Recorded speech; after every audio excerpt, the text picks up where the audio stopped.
Chelik Yud Ches, Volume 18, the Sicha for Parshas Pinchas / Yud Beis Yud Gimel Tamuz. In this Sicha, the Rebbe will explain the special connection between Yud Beis Yud Gimel Tamuz and Parshas Pinchas, mainly the connection between the previous Rebbe and Pinchas. As an introduction, of course, you're all familiar with the events of Yud Beis Yud Gimel Tamuz. Just briefly, this is the anniversary of the release of the previous Rebbe from the Soviet imprisonment in 1927 when he was arrested for spreading Judaism. Also, Yud Beis Tamuz, the 12th of Tamuz, is the Friedeker Rebbe, is the previous Rebbe's birthday. Another thing, we know that the act of Pinchas, where Pinchas went and he killed Zimri and the non-Jewish woman who he was engaging in intimacy with, we know that the sages say in reference to this, that Haboyel Aramis Kanoyim Poigim Boy. That means that if one engages in intimacy with a non-Jewish woman, then only zealots could be the one to strike him. Meaning, this is not halacha. Once the act has been done, you cannot now prosecute a person in Beis Din. And even if somebody should come to ask permission to act on this, the Chachamim, the Beis Din, cannot and would not give him permission. In other words, it's something that is totally, as it says, harishus biyada, is totally voluntary. It's something that's up to a person's own personal discretion. Another thing to familiarize ourselves with, the concept of nidui. That in certain cases, when a person commits a certain act of wrongdoing, you put him in a nidui, which is in English translated an excommunication, which is really a very severe, that's called spiritual punishment. In other words, it kind of breaks the person away spiritually. Physically, nothing happens to the person, but spiritually, it kind of separates him from the rest of the community. Another thing, as this Sicha is going to have a little Kabbalah as we get towards the end of the Sicha, just to familiarize ourselves with the quote, Shem Ban, the name Ban. Ban is Beis Nun, which is the numerical value of 52. What is this quote, name of Ban?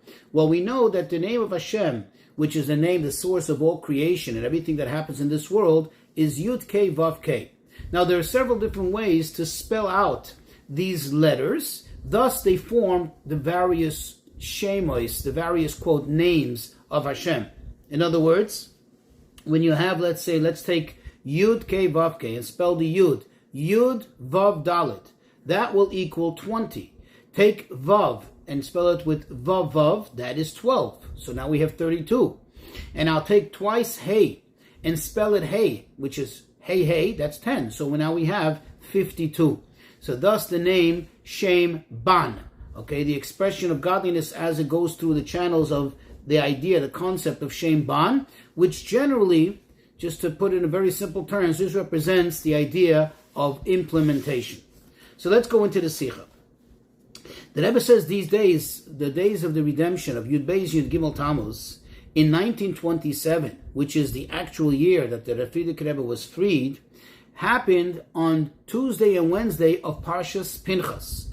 Likewise, his birthday, which was in Tov Reish Mem, 1880, on Yud Beis Tamuz, also was in Parshas Pinchas. And in fact, as the previous Rebbe himself writes in reference to this, he says, quote, in the time in which Parshas Pinchas is read, I was born. And most of what happened, most of all of occurrences that happen in my life are reflected, are hinted in Parshas Pinchas, end of quote. So you see that there's a very deep connection, very precise connection between the avodah, the work of the previous Rebbe and his redemption and Pinchas. Now, where do you see this? Indeed, says the Rebbe, we see that there's a very powerful connection between Pinchas and the name of the previous Rebbe. Previous Rebbe's name is Yosef Yitzchak.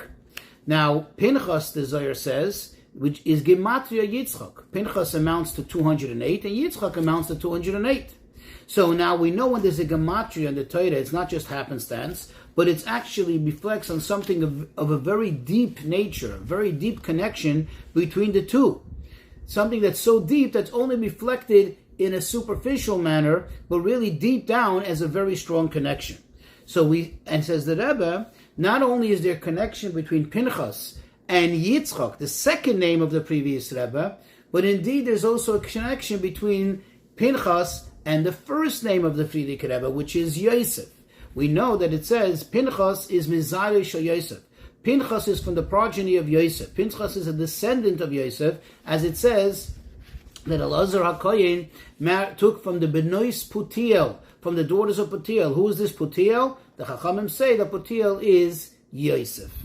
So, however, the fact that the main connection, or so to speak, the more obvious connection, is between the name Yitzchak and Pinchas, this tells us that he has an extra special connection to Pinchas, right? Because the name Yosef is more of a hidden nature, right? It's just that he's from the progeny of Yosef, but it's not a clear and obvious connection to Pinchas. Whereas the name Yitzchak has a more direct and obvious connection to Pinchas, as it has the same numerical value and it stands out and is brought down in the Zohar.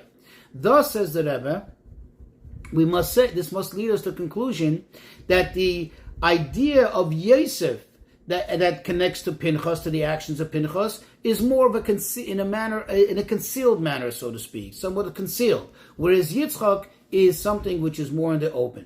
Now, what is the connection between the Rebbe and Pinchas? The obvious one, the open one, the revealed one. It's very clear, it's very obvious. Just like Pinchas, he was zealous, and he acted in a way that according to halacha, meaning according to the letter of the law, there was no obligation to do so. It's not written in any way that you have to act on it, that you have to do so, as we said in the introduction. Moreover, not only it doesn't say that you have to do this according to Shulchan Aruch, according to halacha, but even more so, ein meidim kain. You don't direct anyone to do so. Remember we said if someone comes and asks, you don't give him the directive to do so. Rather, if one chooses to do on his own, this is only harishus biyadeh, by one's own discretion, by one's own decision. Likewise, we see the same thing by the Friedeker Rebbe. The Mesiras Nefesh that he had in supporting Torah and strengthening Judaism, strengthening Yiddishkeit in that country and those times and those circumstances was in such a manner of Mesiras Nefesh that wasn't even in accordance, so to speak, with halacha, but rather in a manner that it was on his own discretion, his own initiative. You see, because according to halacha, we know that you're only mandated to have Mesiras Nefesh only in three things, only in three severe avedas, right? That Gila Raya, Shvichas Damim, and Aveda Zara.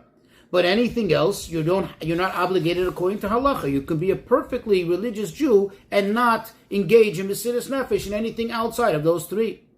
Now, of course, you can ask and you can say, well, the connection, it would seem that this comparison to Pinchas would have more of a connection to the end of Parshas Balak versus that what we're saying, that it has a connection to Parshas Pinchas. Because in Parshas Balak, at the end, that's where it's recorded, the actual act of Pinchas. We're saying that there is a connection, there's a similarity between the previous Rebbe's actions and Pinchas's actions. Then how come the emphasis here is that he has a special connection to Parshas Pinchas when it would seem that it should be connected to Parshas Balak? So the Rebbe says to understand this, we'll bring from a Gemara Yerushalmis, from the Jerusalemite Talmud, that says the following, that when Pinchas did what he did, when he acted as he did, the Chachamim, the sages of the time, Bikshu L'Nadaisei, they actually sought to excommunicate him. If not for the fact that the heavenly voice came out, and where's that heavenly voice recorded? In Parshas Pinchas. In Parshas Pinchas it says, that Hashem says that he acted on my behalf, and quote, it will be to him and to all his progeny after him, there will be a covenant of priesthood forever and ever. In other words, that means that Pinchas had not only Mesiras Nefesh, not only did he have self-sacrifice, beguf, in his body, so to speak, meaning that he could have, God forbid, and he did endanger himself physically, but he also, as we see over here from this Yerushalmi, then he had also spiritual Mesiras Nefesh. In other words, the Chachamim so much disagreed with him, the sages were so against what he did that they were ready to excommunicate him. As we said in the introduction, this is a spiritual punishment. This is a spiritual harm to the person, more so than the physical. And yet, Pinchas did not in any way consider any of this, and he still acted on saving the Yidden and getting them out of this nonsensical situation that they were in. And this type of conduct we also see by the previous Rebbe, says the Rebbe. This type of conduct stems from what? It stems up from Etzem HaNefesh, from the essence of the soul, from the source of the soul, from the highest point in the soul, which transcends any whatsoever consideration, even, so to speak, the consideration of halacha and what is mandatory and not. And we see that what did this trigger? This also triggers the response from Hashem, meaning the reward from Hashem, that what did Pinchas get? Pinchas received for this kahuna. He received for this priesthood for him and for his children, all his progeny after him, which is also, if you think about it, out of line with the hagbolos of Torah, with the limitations of Torah. You see, according to the Torah, the way it was already set according to the Torah, only Aaron and his sons who have been already appointed to be Kohanim, and their future progeny could be Kohanim. According to the status quo of the Torah, Pinchas could not be a Kohen, not he, and therefore not his future descendants. But over here, this overrode that, and this overrided this fact, and it became that he too became a Kohen, meaning he acted in a manner which was higher and beyond, so to speak, the norms of Torah, and the reward was likewise. Says the Rebbe, this type of conduct we also find by the previous Rebbe. That although, notwithstanding the fact that there were many Rabbanim and great Jewish leaders of his time, that they did not understand his ways. They couldn't understand, and therefore they didn't agree with it. And according to their opinion, it was preferable not to engage in any discord with the government, rather to try to leave the country as quiet and as quickly as possible, but not to upset the apple cart, so to speak, not to make any problems and not to endanger what already does exist in Judaism. Their even argument was, if you're going to go on Mesiras Nefesh and you're going to create a tumult, what's going to be? Perhaps you're going to ruin it for those that still have something left of Judaism, the few shows that are still open, and so on. But still, yet, the Rebbe, he acted in Mesiras Nefesh. Not only physically did he endanger himself, but also spiritually, that he was absolutely dedicated, especially to the education of young little children, which this was the biggest thorn in the eyes of the Soviets. This was exactly what set him up, more so than any of his other actions, like ensuring mikvahs or ensuring that there be rabbanim and sheikhim in the cities. That didn't bother them as much. That wouldn't have stirred up all the problems as much as his insistence on seeing to it that the little children learn. And that is, if you think about it, that is a spiritual Mesiras Nefesh, because this could have undermined, which it almost did, it could have undermined the entire operation of all the spiritual things which are mandated, as the Rebbe says in another Sicha. Those things are obligated according to halacha. Adults have to go to mikvah, adults have to go to shul, adults have to eat kosher food and have sheikhim and rabbanim. Little children to learn aleph beis is not a mandatory thing. And that's where the previous Rebbe went on Mesiras Nefesh, and this is how the Rebbe coins it, a spiritual Mesiras Nefesh. What happened afterwards? After his release, what was the reaction? What was the, so to speak, response to this? That it became clear that not only you could do it, but you must do it and must continue on with the work. And now we'll understand the connection between Pinchas and Yitzchak and see that absolute connection. That Yitzchak Avinu, what was his Mesiras Nefesh? By Akedas Yitzchak, by the binding of Yitzchak. What happened by the binding of Yitzchak? Of course, he subjected himself to physical danger. He could have been killed. But there's more than that. There is a Mesiras Nefesh Beruchnius. There is this spiritual Mesiras Nefesh. How so? First of all, this, if he would have been killed, this would have shut down Hashem's promise, B'Yitzchak Yikar L'Chazera, that through Yitzchak will be Am Yisrael. Imagine, the whole Am Yisrael, he was subjecting himself to death voluntarily. He didn't have to. Hashem never told him that he has to lie down and get himself killed by his father. He told it to Avrohom Avinu. And yet Yitzchak subjected himself to this Mesiras Nefesh, knowing that if he dies, with him goes the promise of the future of Am Yisrael, number one. Number two, with him goes any possibility of propagating and continuing the teachings of Avrohom Avinu, meaning the utmost spiritual sacrifice. And yet, Yitzchak Avinu was ready to do it. So we see that special connection between Yitzchak and Pinchas, thus between the previous Rebbe's name Yitzchak and his actions and Pinchas. Says the Rebbe, having said all of this, still, to take it a step further, there is still a difference between the Rebbe, the previous Rebbe, and Pinchas. Why? Because the previous Rebbe also had the name Yosef. Not only is his name Yitzchak, but his name is Yosef Yitzchak. In Kabbalah and Chassidus, says the Rebbe, it says that Yosef, if you take the numerical value of Yosef, its gematria, it corresponds to 3 times Ban. 3 times 52. 3 times the value of 52. If you take the word Yitzchak, it corresponds to 4 times Ban, 4 times the number 52. If you recall in the introduction, we said what Ban means. It's an expression of Hashem's name, Shem Ban. Now, therefore, you have the Gimel and you have the Dalet. Gimel is 3, Dalet is 4. What does the Gimel and the Dalet stand for? What do they represent? We know that the Aleph Beis, the Hebrew Aleph Beis, are not just letters, but they also have meaning and character. They have soul, so to speak. The Gimel represents the Gemoil Dalim, bestowing to the poor, meaning Gemilas Chasadim, or in plain simple English, the mode of giving to others. Dalit it represents the word Dalim, Dal, which means the poor, the recipient.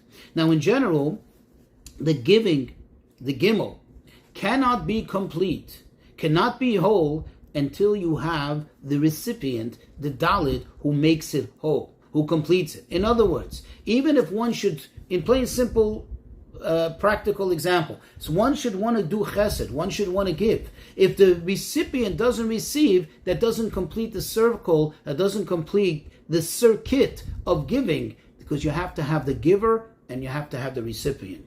Thus, the Dalit completes the Gimel. The Dalit, the Dal, the poor, the recipient, the receiver, he completes the Gimel, the Goimel, the one who bestows, the one who gives. Now, so in every situation of giver and recipient, the Dalit is the one that really makes it happen. The receiver is the one that completes it. And we actually see this also in the 4 worlds, as an example. You have Atzilus, Biriya, Yetzira, which all, although there's different ways to divide them, but all in generally compared to the lowest world, Asiya, which is action, our world of action, they are considered to be the spiritual worlds versus our, which is the more physical world, the more material, the more corporal world. But nothing becomes complete. Atzilus, Biriya, Yitzira cannot really be truly expressed and complete without Asiya. Thus you see again the Dalet, the 4, the number 4 completes the 3. Now we know in general that Yosef, when it comes to the Spheros, is the Bechinas HaYesoid. Yesoid is the end of all the Spheros, right before Malchus. Yesoid is the giver, the one who is Mashpia, and gives to the level below it. Yitzchak, which is 4, this corresponds to Malchus, the recipient. So now let's go to Pinchas, as it is Yitzchak, versus as the Friedeker Rebbe is not just Yitzchak, but also Yosef Yitzchak. You see, Pinchas indeed represents action, right? The Dalet, the number 4, Yitzchak, but there is still a lacking of the Yosef. Let's put it in practical terms. In everything we do, there is a Nasa and there is a Nishma. There is the action, and then there is the nishma, the teaching, the giving, right? The nishma, in order for there to be a nishma, you have to have someone to teach. True, by Yitzchak, by Pinchas, by Yitzchak, he stood out in the action. But there was still somewhat of a missing, so to speak, lacking that aspect of nishma, of the giving, the Yosef aspect. By the previous Rebbe, however, we have both. We have the Yosef, which is the teacher that's in him, the nasi that's in him, the leader that's in him, the one who gives, the one who teaches to the whole entire generation. And then you also have, as we saw clearly and evidently, the Yitzchak, the action, the implementation, the actual Mesidus Nefesh. And we see this reflected in the way he conducted himself. In the very same time that he was engaged, totally dedicated and occupied with Mesidus Nefesh, to build mikvahs, to send rabbanim, to send sheikhim, to start yeshivas, and as we said before, to even start chadarim, little schools for little children, so they can learn aleph beis, the primary letters of the Torah, which corresponds to nasa, to the action, to the implementation phase. At the very same time, he was engaged with and occupied with teaching the deepest secrets of Chassidus, writing and reciting Maimorim and spreading Chassidus, which is the phase of Nishna. And this is what, says the Rebbe, he demanded from all of us. This is the Hayrah, this is directed for all of us. That primarily, we have to be in the mode of Nasa, of action, of Yitzchak, of Pinchas, which is Pashat, literally to go out there and see to it that every single Yid, even a Yid that may not seem on the surface to, quote, be ready for it yet, may not understand it yet, that Yid should be engaged actively in doing as many mitzvahs as possible, getting a Yid to do mitzvahs, regardless of their mindset, and regardless of how much they think that they are or aren't prepared for it. You have to act that they should become actively engaged in doing mitzvahs. And because we are connected, we are makusha to the Rebbe, so of course we also have the advantage of being able to teach Chassidus, as we are connected not only to the Yitzchak aspect of the Rebbe, but also to the Yosef. And this brings us, says the Rebbe, this will bring us to the Geula. It will bring us to the Besuras Eliyahu, the good tidings that Eliyahu Navi will bring, which is, Eliyahu Navi stands out in the Nasa, because it says that Eliyahu is about action, as it says, what is his purpose? That he be the one to steer the hearts of fathers over the sons, meaning because of the sons, meaning he's going to implement. And this will bring us the Geula, says the Rebbe, that is connected to the Dalit. As we know, the Geula is represented in the 4 expressions of the Geula, as we drink the kaises, they drink the cups at the night of the Seder, and also as the promise Hashem gives, that He says that when Mashiach comes, He's going to give the nations of the world, those who tormented us, 4 cups of punishment, 4 measures of punishment, and in that stead, corresponding to that, He will give us 4 cups of consolation, 4 cups of nechama.